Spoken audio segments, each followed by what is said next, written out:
Bienvenue sur le podcast du collectif We Are Luxembourg, le média business des outsiders. Dans ce podcast, on accueille des atomic leaders, des entrepreneurs, des changemakers et toutes celles et ceux qui développent de près ou de loin les humains que nous sommes. Je suis Romain Tisné, cofondateur du collectif, et vous souhaite la bienvenue sur ce média d'un nouveau genre.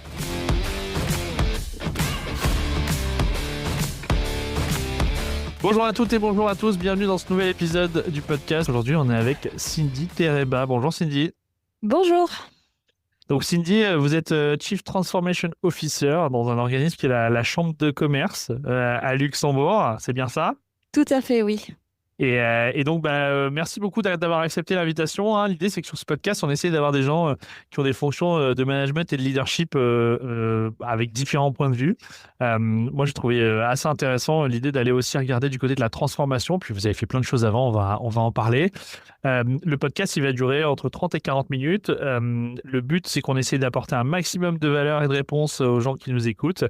Et si vous ne prenez pas une question, vous avez le droit de refuser, mais les gens sauront que vous avez refusé. Donc, il n'y en a pas de buzzer, mais on sera obligé de discloser que vous avez refusé la question. Mais jusqu'ici, ça n'est jamais arrivé. Donc, normalement, ça devrait bien se passer. C'est OK pour vous, Cindy? C'est parfait pour moi, merci beaucoup. Super. Je vous laisse peut-être commencer par me dire un petit peu comment vous êtes construite, comment vous êtes devenue la leader que vous êtes aujourd'hui.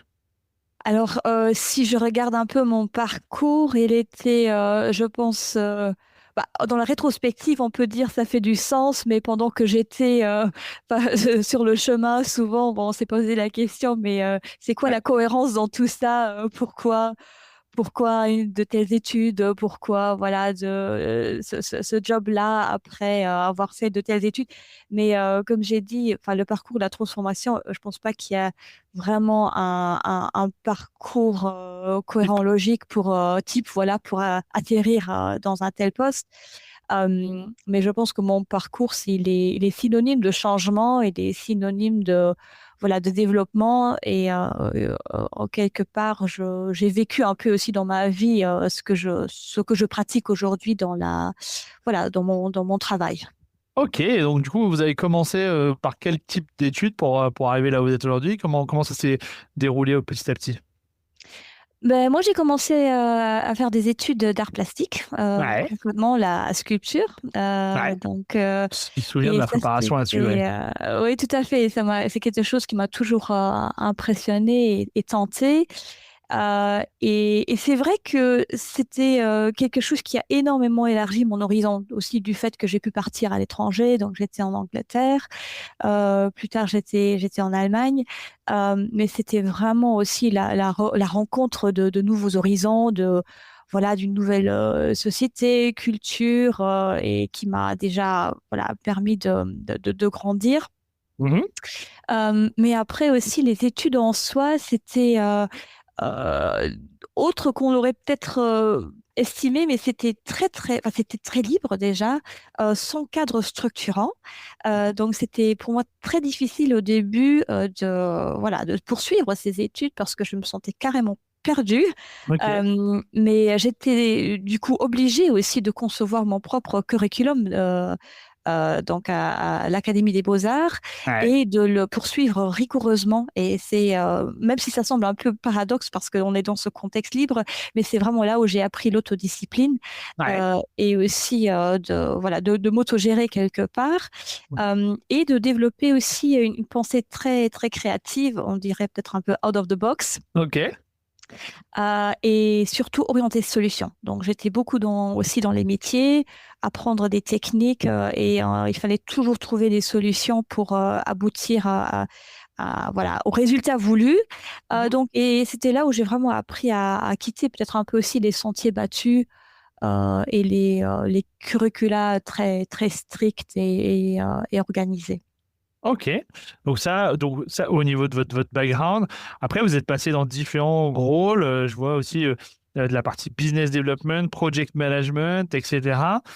C'est quoi, en fait, moi, les deux questions que j'ai, c'est qu'est-ce que vous avez vécu de différent dans chacune de ces positions et en quoi ce background un peu artistique vous a servi à chaque fois, dans chacun des rôles, peut-être à amener une touche différente ou à gérer quelque chose de plus spécifique à ces métiers de business development, de project management et même de transformation?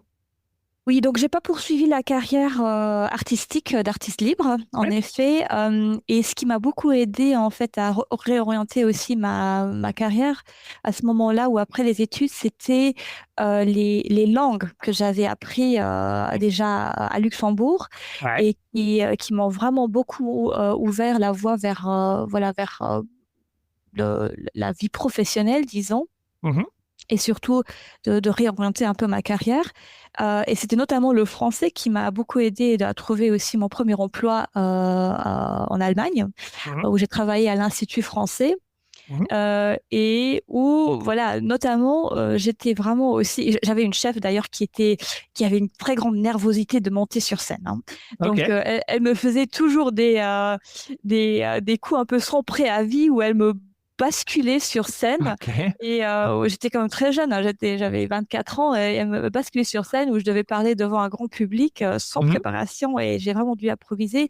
Mais ça, c'était aussi quelque chose que j'avais appris de mes études parce que quand on fait des expositions, on doit vraiment aussi pouvoir se mettre devant son œuvre d'art et expliquer ce qu'on a fait pendant des mois et pourquoi, voilà, Ouais. voilà, on a produit cette œuvre d'art de cette manière. Et donc là, j'avais déjà une certaine aise aussi à me prononcer sur scène. Mais plus tard aussi, donc j'ai travaillé aussi j'ai réalisé des projets Mhm. notamment aussi dans des environnements culturels très différents. Donc, j'ai vécu aux Émirats arabes unis, Ok. dans un contexte culturel qui est quand même oui, Ouais. très, très différent du nôtre.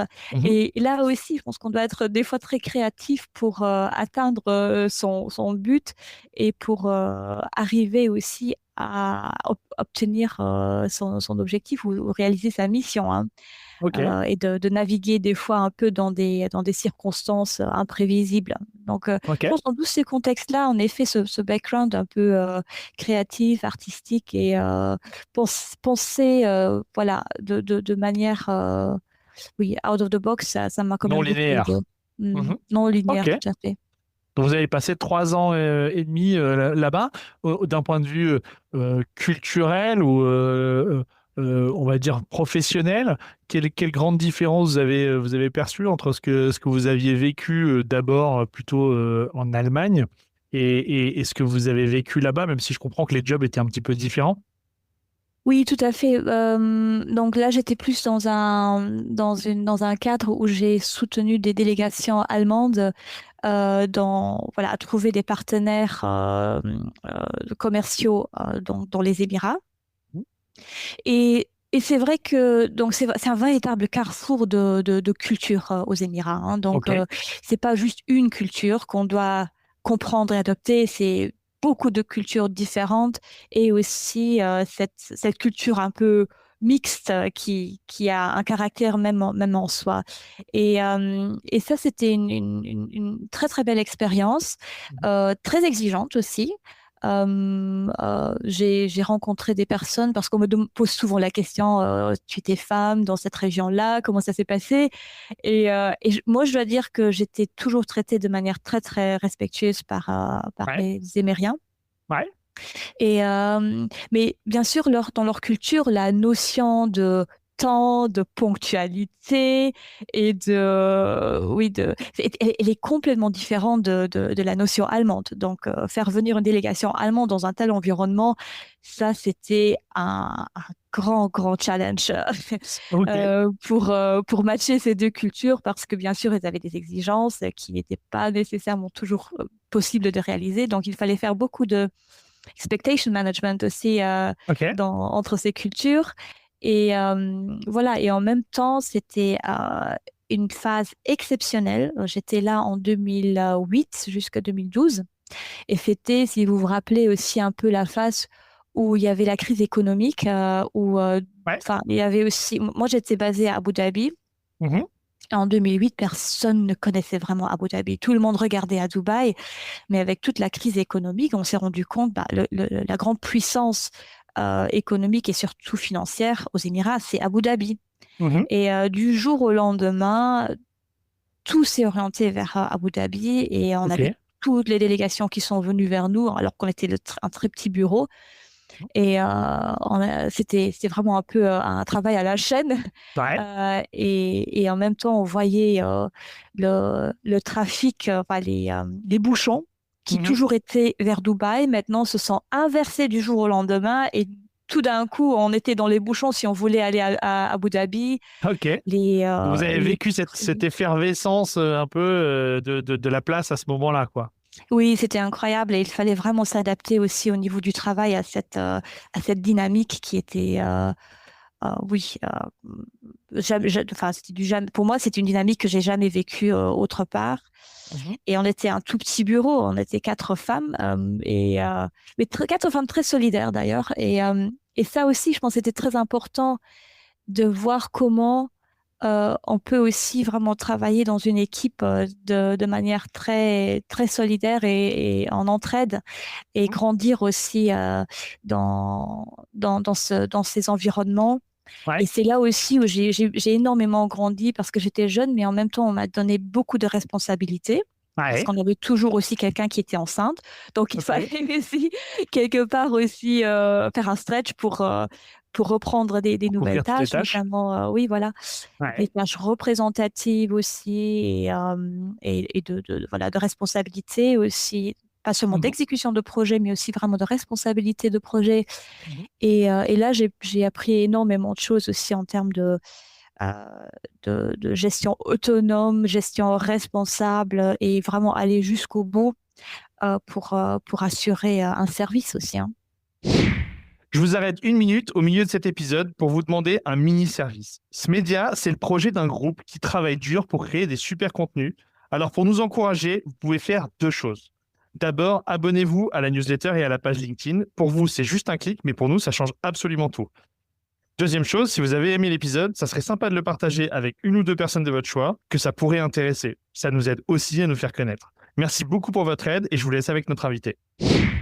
Ensuite, vous revenez plutôt en Europe. Vous allez passer par des affaires internationales et aller jusqu'à la transformation. C'est des métiers qui sont assez différents, même si je comprends que la partie affaires internationales, vous l'aviez déjà un peu traité en filigrane dans vos jobs d'avant. En quoi ça consiste exactement et aujourd'hui, c'est quoi le périmètre de enfin, ce pourquoi vous êtes responsable? Oui, donc je pense qu'il y avait encore une phase intérimaire qui était très importante avant de passer à la transformation. Et ça, c'était justement la phase où j'ai repris, où j'ai mis en place un bureau à Berlin pour la Chambre Ah de oui, oui. commerce. Donc c'est là où j'ai pour la première fois travaillé pour la Chambre de commerce. J'étais Ouais. détachée à Berlin. Mhm. Et là, j'ai lancé un projet pilote qui m'a d'ailleurs vraiment fascinée et motivée parce que c'était vraiment la première fois où j'étais moi-même responsable pour la mise en place d'un bureau voilà et tout le développement de services autour. Ouais. Et aussi la mise en place d'un réseau pour entrepreneurs germano-luxembourgeois. Ok. Mais j'étais toujours, j'avais pas d'équipe, hein. Donc pendant 7 ans, Mhm. j'avais pas d'équipe et j'ai travaillé, voilà, en solo. Et ce qui m'a permis aussi voilà, de mettre rapidement les choses en place et d'avancer très Ouais. vite.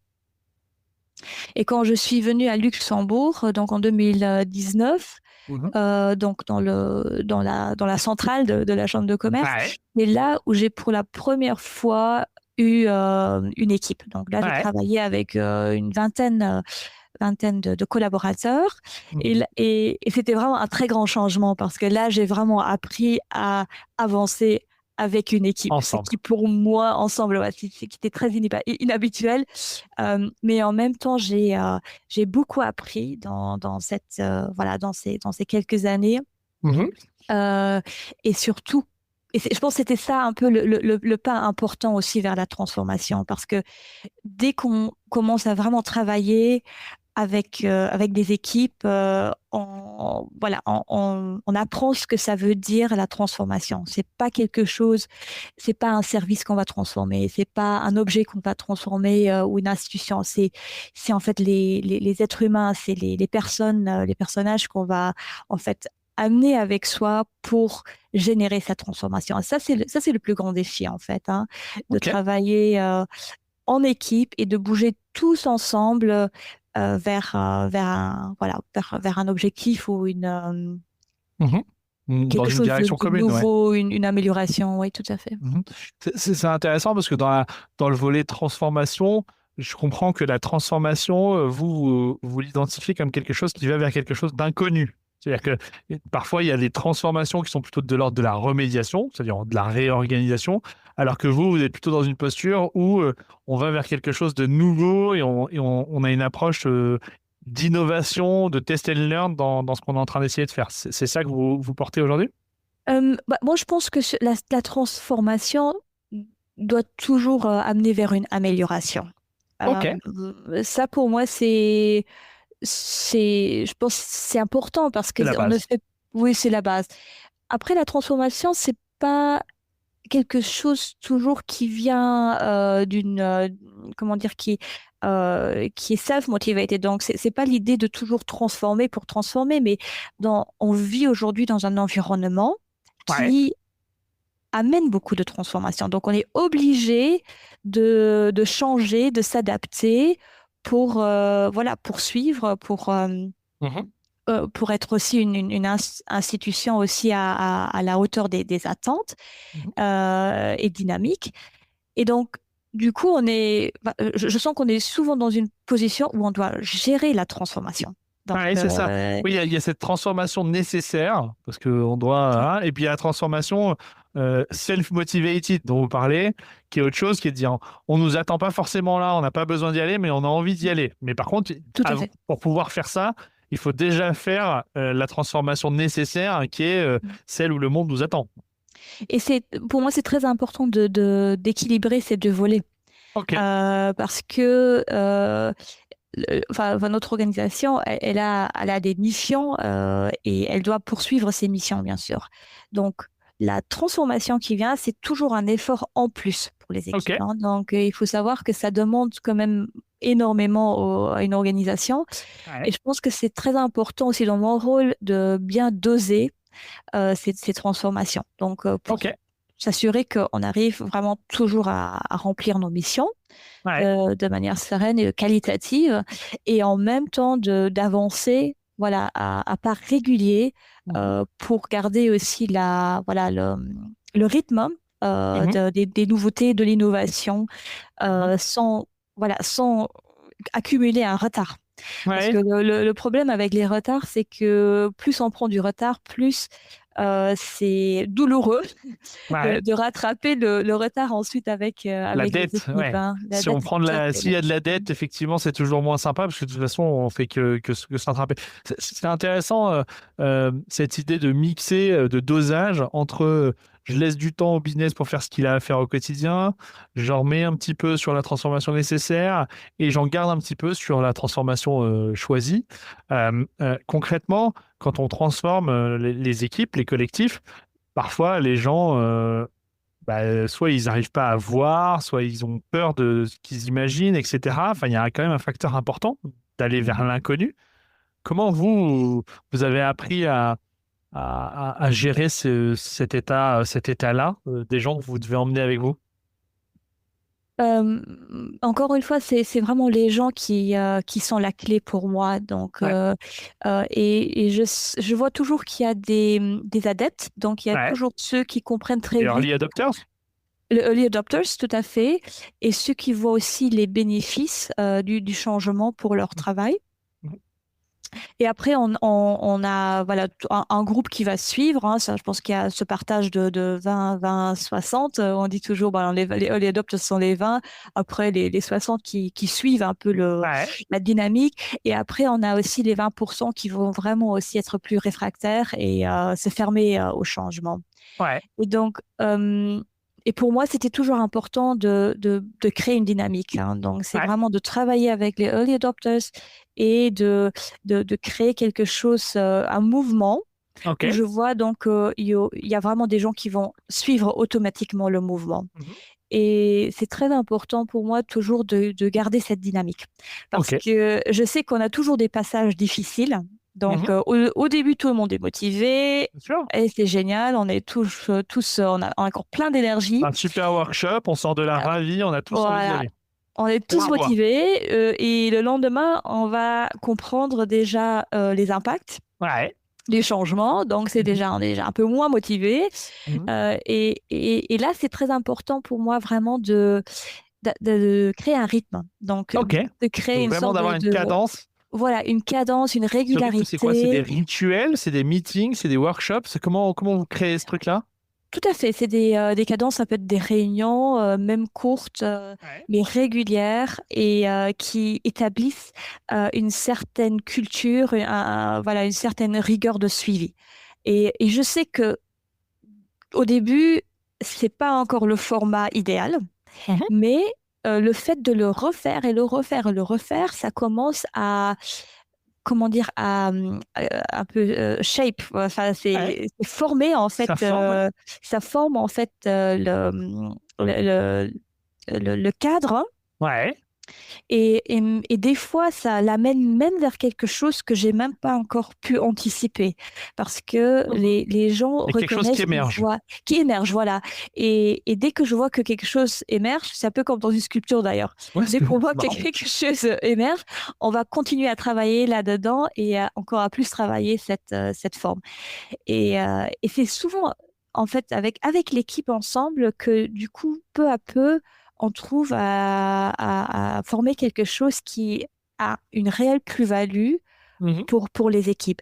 Et après, les autres, voilà, je dis les derniers 20%, ils adhèrent tout automatiquement. Donc, Ouais. je mets pas trop d'énergie dans ce groupe-là, Ouais. mais je pousse beaucoup plus sur voilà, Vous voilà, tenez le cadre sur ce rythme en se voilà, disant, on va pas se mettre une deadline, mais on va se mettre une discipline de tout à cadence. fait, oui, tout à fait. Ok. Ouais, ouais. Et, et, et, euh, et au niveau de... ça me fait penser, c'est marrant, à un livre que j'ai lu qui s'appelle Les 4 disciplines de l'exécution. Il parle aussi du fait... Donc, il parle de cette cadence, très bien. Et il y a cette notion de scorecard, du coup. Quand on est en transformation, en fait, la difficulté des collectifs qui se transforment, c'est que souvent, on a l'impression qu'on est toujours dans le tambour de la machine à laver non-stop. C'est-à-dire, en fait, comme il n'y a pas de photo, on vit un film Mhm. où tout change, etc. Et finalement, on prend rarement le temps de faire des photos pour voir exactement ce qui évolue. Comment vous, parce que comme vous venez de la partie finalement artistique, m'intéresse, comment vous vous assurez que on voit bien les changements là-dessus? Comment vous faites ça? Alors, c'est vrai que c'est pas mon point fort, je vous avoue, de Ok, m'arrêter on et de s'arrête faire pas. Mais il y a mais un risque pour la cadence sinon. mais disons que j'en suis très consciente et je sais l'importance, je connais l'importance qui est justement liée à ces moments aussi de célébrer Ouais, ce qu'on a atteint. ouais, Et c'est pour ça que donc, quand je suis rentrée dans la transformation, j'ai tout de suite aussi établi ou renforcé la communication interne. ok.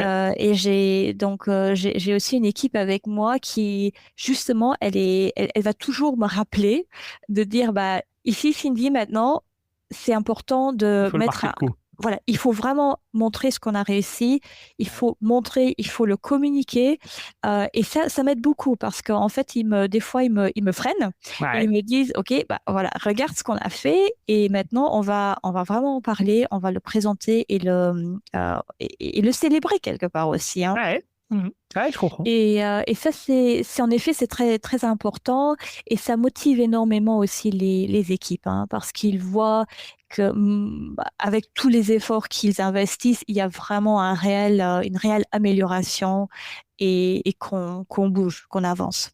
Ok. Dans votre façon de transformer les choses avec ce collectif, euh, comment ça marche en fait? Vous travaillez sur des feuilles de route de 3 ans ou au contraire, c'est quelque chose qui est beaucoup plus organique et itératif en se disant quand on a avancé d'un cran, on essaie d'aller chercher le cran d'après. Enfin, comment vous fonctionnez justement pour créer ces moments de prédictabilité un peu qui sont nécessaires pour que le groupe puisse avancer? Oui, donc j'ai en effet commencé à travailler avec des programmes, donc Ok. des programmes qui ont vraiment un objectif clair Ouais. et bah, ils sont compilés de différents projets mais déjà le fait de communiquer par programme, ça donne un cap, hein. Ouais. Mhm. Et à l'intérieur de ces programmes, donc on a des projets qui avancent à différents rythmes, Ouais. mais ça permet aussi de dire bah vous voyez, il y a quand même beaucoup de choses qui contribuent au même cap. Donc, Ok. tout ça va, Ça par converge. exemple, voilà, ça converge et ça va vraiment nous permettre d'avoir, par exemple, une meilleure base pour suivre nos projets, pour gérer nos projets, pour budgétiser nos projets, donc peu importe. Mais donc tout ça, c'est très important en communication parce Mhm. que ça montre que c'est pas déconnecté, c'est pas plic-ploc, mais comme vous dites, donc, tout ça tend vers dans une même direction. Mhm. Et l'avantage de communiquer en programme, c'est aussi de dire, bah, à un moment donné, on a atteint notre objectif. Le C'est ça. programme se termine et on passe maintenant à la prochaine étape ou à autre chose. Maintenant, Mhm. on a terminé ça et voilà, on est content, on est vraiment, on peut célébrer ce moment-là Mhm. et on peut construire sur ça. Donc Mhm. ça nous permet, comme vous dites, de passer à la prochaine étape Mhm. maintenant et de nous consacrer à un autre sujet. Mhm. Et là aussi, donc souvent dans des grandes organisations, il y a énormément de choses qui se passent dans différentes équipes. Mhm. Et moi, dès le début, j'ai vraiment mis un grand accent sur la transversalité Ok. pour montrer aussi aux équipes qui ne travaillent pas seules, hein. Ouais. Et je crée des moments de rencontre où ces projets convergent et où les gens se rendent compte, bah oui, ah oui, quand je fais ça, ça va impacter une telle équipe et Mhm. j'ai besoin d'une autre équipe pour donner son input, sinon j'ai pas toutes les informations et de montrer en fait qu'on n'est pas dans des silos, mais tous ensemble, on travaille vers des objectifs communs. Mhm. Ouais. Et ça, c'est un tout autre mindset qui, je trouve, est très motivant Mhm. et qui est très collaboratif parce qu'il montre en même temps que une personne seule ne va pas mener le changement. Donc, Je comprends, ouais. c'est tous Ouais, ensemble. ça force un petit peu la commande sur le volet collectif, qui est de se dire, à un moment donné, ça oblige un peu à y aller ensemble, effectivement. Euh, Mm. sur ce collectif, donc vous avez des équipes qui sont à vous, mais vous impactez aussi beaucoup les équipes des autres, Tout à fait. par définition, hein. Euh, et vous avez aussi travaillé dans des rôles où vous étiez seul, mais avec beaucoup enfin, dans des collectifs, même si vous n'aviez pas de reporting direct. C'est quoi les deux, trois grandes convictions que vous avez sur ce sujet du collectif, du management? Enfin, ça, c'est quoi la méthode Cindy Tereba, le playbook Cindy Tereba sur ces sujets-là? Finalement, a posteriori, en regardant votre parcours, qu'est-ce que vous avez appris sur ces sujets? Alors, moi, je suis quelqu'un qui est prête à faire énormément de choses, Ouais, pourvu que ce soit cohérent avec mes valeurs. Donc, ok. si je vois que c'est cohérent Ouais, et que c'est en cohérence avec mes valeurs, donc je suis prête voilà, à faire ok. Vous plein de choses. démarrez. On démarre. Démarrer et Ça, voilà.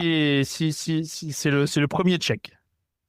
Tout à fait. Si je vois qu'il y a voilà, une dissonance, là, j'ai beaucoup de mal. Mais par contre, je pense que je suis quelqu'un qui peut quand même trouver comment dire, la bonne porte pour Ouais, transformer quelque chose en opportunité. ok. Euh, donc, et si je vois que le cadre, il est bon, ça fait du sens, qu'on va vraiment vers quelque chose de mieux, vers une amélioration et que, voilà, c'est dans la bonne direction. Dans ce cas, voilà, Ok. je m'y investis à fond, oui. Ok. D'accord. D'autres choses que vous avez apprises dans votre expérience avec votre collectif, avec les collectifs quand vous impactez des collectifs indirectement, ou des choses que vous avez notées dans différents projets que vous avez menés? Oui, bah, vous avez différents types de collectifs dans une Ouais. organisation. Donc, vous avez surtout dans votre lien hiérarchique. Donc, c'est différent si vous avez votre propre équipe Ouais. avec laquelle vous travaillez ou si vous devez travailler avec des chefs d'équipe. Ouais. Donc, Comment vous appréhendez cette différence-là? Qu'est-ce que vous adaptez dans les deux cas, du coup? bah, si vous êtes le chef direct, vous Ouais. avez une toute autre position dans une équipe. Donc, Ouais. vous êtes quelque part voilà, disons le chef un peu déclaré par son hiérarchie. Donc, vous avez une autre liberté, autonomie de bouger et Décidé. d'aller en avant, de décider, tout à fait. Voilà, si vous avez un groupe aussi de chefs, disons, Ouais. eux, ils ont bien sûr leurs propres équipes et ils ont aussi, donc c'est plus par par coalition, par influence ou Mhm, en convainquant en fait ces personnes que vous devez motiver aussi ces chefs d'équipe mhm. de d'aller avec vous. Ok. Et Donc ça, là, le c'est processus, c'est plutôt un processus de vente. tout à fait, de Ok. vente, de convaincre oui, d'argumenter, des Ouais. fois de négocier. Et c'est une relation qui est tout à fait différente, hein. Donc, Mhm. et, mais c'est très intéressant. Donc, c'est quelque chose que j'ai appris aussi en faisant le changement où j'étais plus le directeur d'une équipe Mhm. vers, OK, là, je suis en fait, je gère en gros un groupe de chefs d'équipe. Ouais. Euh, et C'est un je mandat trouve que qui est c'est plutôt influence and convince. tout à fait, oui, et c'est très Ouais. différent. Et plus on part bien sûr vers une organisation matricielle, Ouais. Mhm. plus vous devez aussi bien sûr travailler sur la réelle plus-value de quelque chose et convaincre que ce projet a tout son sens, plutôt que Mhm. d'y aller de manière directive et dire bah, il faut le faire, voilà. Mhm. Stop, Ok. stop. Et, Vous devez et ça, investir plus de c'est temps dans le pre-sales. tout à fait, ouais, tout à fait, ouais. Ok. Bon, dans votre parcours, vous avez croisé différents leaders vous-même, hommes ou femmes d'ailleurs, dans différentes positions. Quelles sont les personnes pour lesquelles vous avez travaillé, alors soit directement, soit indirectement, qui vous ont le plus inspiré sur le volet du management et du leadership et quelles étaient leurs qualités? Qu'est-ce que vous avez retenu de ces gens-là? Qu'est-ce qu'ils vous ont appris? Qu'est-ce qu'ils vous ont transmis? Qu'est-ce que vous avez copié peut-être? Parce qu'il n'y a pas de copyright hein, en management. Donc, comment vous avez construit ce truc-là? Alors, je sais pas si j'ai vraiment eu une personne dans ma Mhm, vie où j'ai dit je suis à 100%, je la suis mhm, dans tous ces aspects. Donc, j'ai toujours eu des chefs dans ma carrière qui m'ont vraiment appris, où j'ai vraiment sélectionné, disons, un aspect mhm. qui m'a beaucoup plu et duquel j'ai appris énormément. Donc, Ok. et C'était c'est là. lesquels, par exemple, quels aspects vous ont particulièrement marqué chez certaines personnes? Donc, pour les uns, c'était la manière de vraiment travailler avec les équipes, donc Ok, de façon très aussi d'avoir cette proximité avec les équipes, donc de ok. vraiment de créer des dynamiques d'équipe où les gens vont vraiment se sentir à l'aise et motivés pour travailler ensemble. Pour d'autres, c'était plus la manière dont ils rentraient dans des négociations et ils faisaient face aussi à des situations difficiles et aussi d'avoir cette posture oui, de négociateur hein, Ok. pour aussi mener une négociation. Et pour d'autres, c'était aussi la souveraineté avec lesquelles ils ont représenté, ils ont parlé. euh, et souvent, donc, on les voit sur scène et on se dit, bah, lui, il fait ça avec une telle aisance Ok. qu'on aurait pu croire que voilà, il fait aucune préparation, il monte, alors que derrière les coulisses, j'ai vu que pendant un jour, la personne était hyper stressée pour tout préparer, Ok. pour être vraiment euh, à- Au point, ouais. bien préparée au point. Et ensuite, elle monte sur scène et on dirait que waouh, C'est naturel. c'était tellement naturel. Et ça, c'était des choses que j'ai toujours admirées, comment les gens arrivaient voilà, à bien représenter, à bien parler et à vendre. Surtout, bah, je suis souvent dans des contextes sociaux à l'international, de vraiment de vendre un pays et de donner envie de visiter ou de travailler avec ce pays-là. Donc ça, Ok. c'était quelque chose de très Des impressionnant. Oui. compétences de storytelling Tout et à fait, oui. d'engagement des personnes. Super. Mm. Comment vous continuez d'apprendre sur tous les sujets? Est-ce que vous faites ça avec des livres? Alors, comment vous entretenez finalement la façon dont vous faites tout ça? Alors, en plus de ce que vous faites pour votre travail, j'imagine que vous apprenez déjà beaucoup au quotidien, mais comment vous entretenez tout ça, vous? Alors, très honnêtement, je lis pas vraiment des livres. Ouais. Ok. Donc, moi, je me nourris beaucoup des échanges Ok. avec les personnes, avec les équipes. Ok. Et je pense que je fais des choses de manière très intuitive. Ok. Donc, je vois souvent des choses émerger. Mhm. Donc, c'est déjà se dessiner un peu à l'horizon. Et c'est là que je vais vite les saisir Ok. et déjà les analyser, voilà, pour voir est-ce que ça va devenir un défi? Est-ce qu'il faut nous en occuper? Est-ce qu'on doit le prioriser ou peut-être pas? Mhm. Et le changement en soi, je le fais en effet de manière très intuitive. Donc, je sens très vite la température dans les équipes. Ok. Je suis assez consciente aussi des bruits du couloir. Je vois les réactions des personnes. Donc, je pense que j'ai une assez bonne intuition sur est-ce que le rythme est adapté, trop effréné pour certains, pour d'autres pas. Donc, c'est beaucoup de Vous avez un lecture bon aussi feeling finalement de ce qui se passe. oui, tout à fait. Ouais, ouais. Ok, d'accord.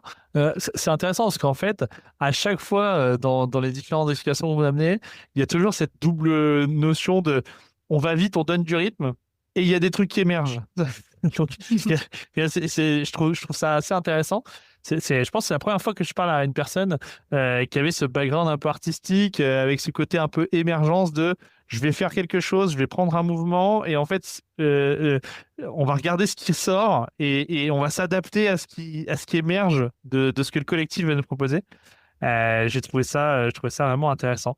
Merci beaucoup, Cindy. En tout cas, enfin, je trouve que vous avez eu un parcours qui est intéressant parce que euh, euh, il il y a cette notion de cadence et même quand vous me l'avez raconté, je sens qu'il y a ce rythme qui fait que du coup, c'est comme ça aussi que vous drivez un peu ces programmes, cette feuille de route, toujours avec cette touche un peu d'empathie et de rétro. Enfin, il y a quelque chose un peu où vous avez du rétro-contrôle sur l'équipe en disant attention, est-ce que je suis pas en train d'aller trop loin? Vous me parlez de dosage. Et donc, j'ai l'impression qu'il y a une forme de sensibilité aussi au retour que vous avez. Et ça, je trouve ça hyper intéressant. Donc, ça m'a bien inspiré. Ça m'a donné envie de me mettre aux arts plastiques pour voir s'il y a quelque chose à en tirer là-dessus, parce que moi, j'ai pas démarré par là. Bah, écoutez, c'est super. Est-ce que vous pensez à quelqu'un dans votre entourage, on va dire, qui pourrait avoir des idées intéressantes sur le sujet du leadership, du management, du collectif? Alors, je ne sais pas si vous avez peut-être pas préparé de nom là-dessus, mais si, est-ce qu'il y a quelqu'un, une personne à laquelle vous pensez et vous pensez qu'il faudrait que je questionne sur ces sujets? Alors, je connais une personne, par contre, je ne vais pas parler, donc je ne sais pas si je On la peux le... harcèlera pas si elle refuse. Très bien. Alors, quelqu'un avec qui je m'échange beaucoup et où j'apprécie beaucoup aussi ses vues sur tout ce qui est transformation et gestion d'équipe, c'est Philippe Mayer, Ok. l'actuel Deputy CEO pardon, de Lux Innovation. Ok, super. Bah, Monsieur Mayer, l'invitation est lancée. Si vous êtes prêt à venir en discuter, ça sera avec grand plaisir. Écoutez, Cindy, merci beaucoup en tout cas pour le temps qu'on a passé ensemble. C'était vraiment un bon moment. J'en retiens pas mal de choses. Je vous remercie pour le temps que vous nous avez accordé. Merci pour Euh, l'invitation, ça m'a fait beaucoup voilà. plaisir Et aussi. puis, bah, merci à toutes, merci à tous de nous avoir écoutés jusqu'au bout. Et puis, bah, on espère que vous avez pris autant de plaisir à l'écouter que nous à l'enregistrer. Et maintenant, à vous de faire votre boulot, de le partager et d'en parler autour de vous pour que ça continue d'avancer et qu'on ait de plus en plus de super invités. Merci beaucoup. Au revoir à tous. Merci Cindy. Merci, au revoir.